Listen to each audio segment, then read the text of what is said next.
Welcome back, everyone. This is episode 50 of the SolarPunkPro podcast. And this has continued to be fun. 50 episodes of talking about the thing that I literally wake up in the morning thinking about, what I spend most of my day reading about, and what I spend my 40 plus hours each week working towards. And that, of course, is electrifying everything and powering it with renewables. And today, alongside talking about 50 episodes, we're going to cover the exact kind of milestone that made me want to start this show in the first place. Because what goes unsaid when we talk about electrifying everything and powering it with renewables is to power the world with renewable energy, we need to be able to store it when the sun isn't shining or the wind isn't blowing nearby. Today, we're talking about California. We're talking about batteries. We're talking about a number that genuinely stopped me when I first read it. 12,000 megawatts. Here's how it happened. Late March, as families settled into their evening routines, cooking dinner on electric stoves and flipping on their TV for the newest binge watch, the state's energy grid was working hard. Most Californians, they were not thinking about the power grid. And that's actually the whole point, because quietly, without a press conference, without a ribbon cutting, without a single politician taking credit, California's battery fleet, it discharged more than 12,000 megawatts of power for the first time in history. That's roughly the output of 12 large nuclear power plants. Not someday, not in a pilot program, on a Tuesday. And here's the number that I think matters even more. At that moment, batteries alone, they were supplying more than 40% of California's entire energy demand. Not solar, not wind, not natural gas, not nuclear, not oil, not coal. Batteries. Stored clean energy, releasing into the grid at exactly the moment people needed it most.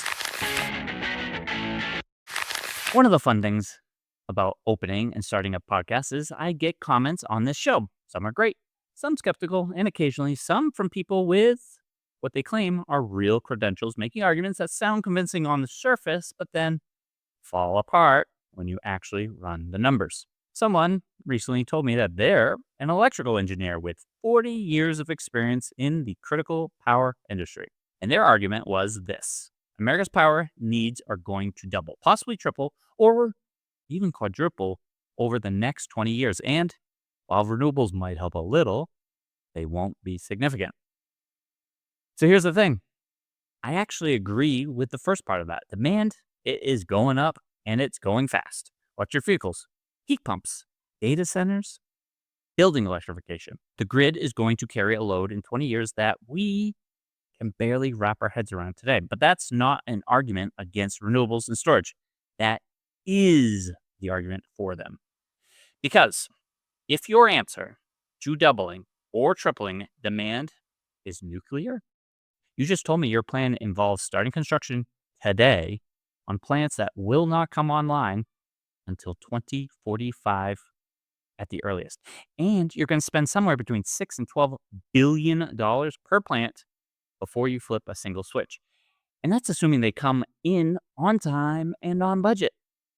Spoiler, they never do. What's interesting is that the same commenter actually mentioned battery storage products by name as something that will have significant impact. I appreciate that, because what California just did is that. Grid scale battery storage, deployed, working, covering 40% of peak demand in the fourth largest economy on the planet. He endorsed the answer while arguing against the question. Another comment I've seen a lot goes something like this. Haha, wow, renewables don't save money because the energy density is too low and they only work a third of the time. Nuclear is the only viable alternative. The only works a third of the time argument used to carry some weight. I'll give you that. The sun goes down, the wind stops blowing. Intermittency was the legitimate Achilles heel of renewable energy for a long time. But that argument, it was always built on one assumption, that we'd never solve storage. California just put 12,000 megawatts of evidence on the board that we did solve it. When solar drops off in the evening and everyone comes home and they turn on everything, that's called the evening peak. In California, it used to fill that gap with natural gas plants. Well, now batteries are filling it. Stored solar energy, releasing at exactly the right moment, doing the job that gas used to do. The intermittency problem, it didn't beat us. We engineered around it. So, for fun, let's do the actual nuclear math because I think it's worth running these numbers out loud. One large nuclear plant, it's about 1,000 megawatts of capacity. And I'm rounding for ease of math, but it's roughly 1,000 megawatts of capacity.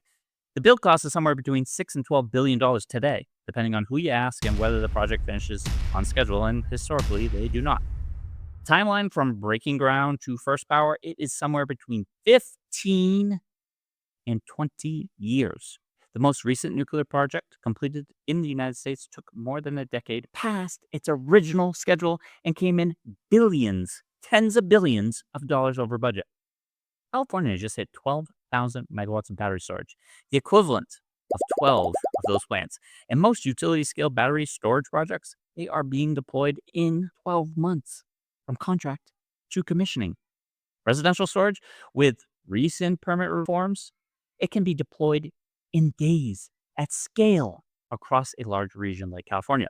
Not years, not decades. We're talking days. So when someone tells me we should wait for nuclear instead of deploying batteries, what they're really saying is we should spend $40 billion and wait 20 years for the same capacity that California just built and turned on. The future is not waiting for us to finish this debate. It is already being installed today.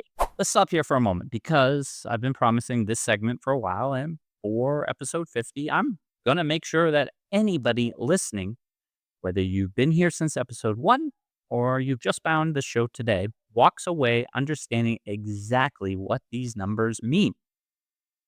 A watt, named after James Watt, is the basic unit of electrical power. Your phone charger pulls about 20 watts. A single LED bulb is around 10 watts. A kilowatt is 1,000 watts. 1 kilowatt is roughly what it takes to run your microwave at full power. And when you look at your electricity bill, you are being charged per kilowatt hour, which is 1 kilowatt of power running for 1 full hour. The average American household uses about 30 kilowatt hours per day. So your monthly bill is covering roughly 900 kilowatt hours of energy, give or take. And for fun, how does your home stack up against this average? Add your numbers in the comments, and if you're higher or lower and want to dig in more, we do free energy analyses as part of the educational portion of the show. No costs, no sales, just analysis and a willingness to be on camera to share your story with the audience. A megawatt is 1,000 kilowatts or 1 million watts. 1 megawatt of power can serve somewhere between 750 and 1,000 average homes simultaneously. So when you hear about a new solar farm coming online at 200 megawatts, that's roughly enough power between 150,000 to 200,000 homes. A gigawatt is 1,000 megawatts. 1 gigawatt of power serves roughly 750,000 homes at once. Now, let's zoom all the way out to the California number. 12,000 megawatts is 12 gigawatts. California has around 40 million people and roughly 15 million households.